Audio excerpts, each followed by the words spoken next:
RDX September 6 முதல் நமது news Tamil தொலைக்காட்சியில். இங்கே நகராட்சியிலே இருக்கும், வந்து பார்த்தா தானே தெரிய போகுது அண்ணா திமுக ஆட்சியில். நம்ம தலைவர்களுக்கு இடத்தெல்லாம் பிரச்சனை கிடையாது.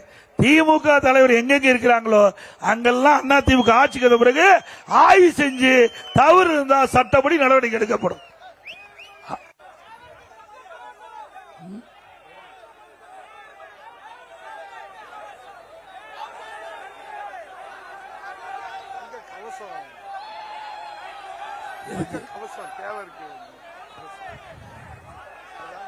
அதை ஏற்கனவே அதோட திராவிட முன்னேற்ற கழகம் பல்வேறு அறிவிப்புகளை வெளியிட்டிருக்குது.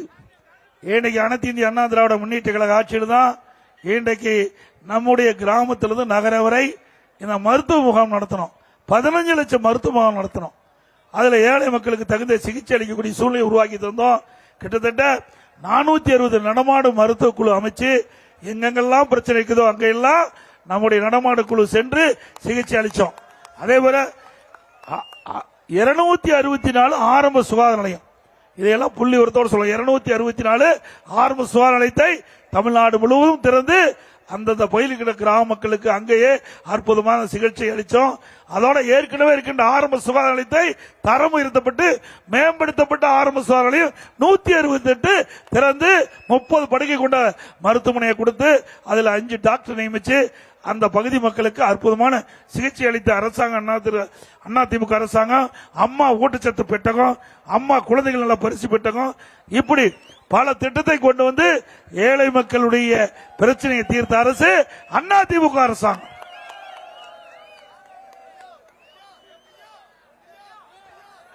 அதோட இன்றைக்கு நம்முடைய விவசாய தொழிலாளி அதேபோல தாழ்த்தப்பட்ட மக்கள் அதிகமா இருக்கிற பகுதியில் அவர்களுக்கு வீட்டு மணியே இல்லாம இருக்குது. சில பேர் கூரை வீட்டில் இருக்கிறாங்க. அப்படிப்பட்ட மக்களுக்கு அனைத்து இந்திய அண்ணா திராவிட முன்னேற்ற கழக அரசு வந்தவுடன் அற்புதமான பல லட்சம் ரூபாயில காங்கிரீட் வீடு இந்த ஏழைகளுக்கு கட்டி கொடுக்கப்படும். ஏழைகளுக்கு காங்கிரீட் வீடு கட்டி கொடுக்கப்படும். அதோட இது கிராம சூழ்ந்த பகுதி. இன்னைக்கு அரசு பள்ளியில் படிக்கிற மாணவர்கள் சுமார் 3,80,000 பேர் படிக்கிறாங்க. இதில் 2017-18 நான் முதலமைச்சர் இருந்த பொழுது வெறும் 9 பேர் தான் நீட் தேர்வில் தேர்ச்சி பெற்று மருத்துவ கல்வி கிடைச்சது. நானும் கிராமத்தில் ஆரம்ப பள்ளியில படிச்சவன். அதனால நம்முடைய அரசு பள்ளியை படிக்கின்ற மாணவ செல்வங்கள் மருத்துவராக வேண்டும்.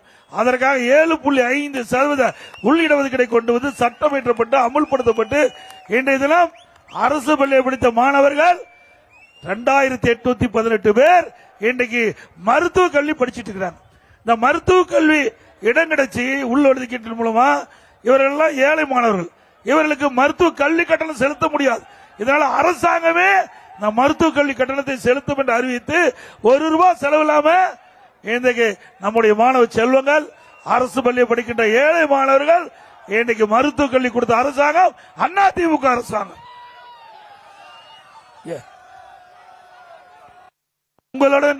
உங்களுடன் ஸ்டாலின் இப்ப ஊரா வந்திருப்பாங்க. இப்படி ஏதோ ஒரு விளம்பரத்தால அடிச்சு வீடு வீடா கொடுத்து மக்களை ஏமாற்ற பாக்குறாங்க. இதுல 46 பிரச்சனை இருக்குதான். 46 பிரச்சனைய மக்களை சந்திச்சு மனு வாங்கி பிரச்சனை தீர்ப்பாங்களா? தீர்க்க முடியுமா? ஆனா ஒண்ணு, தமிழ்நாடு முதலமைச்சர் ஸ்டாலின் அவர்கள் 4 ஆண்டுகளா இன்றைக்கு ஆட்சி செய்து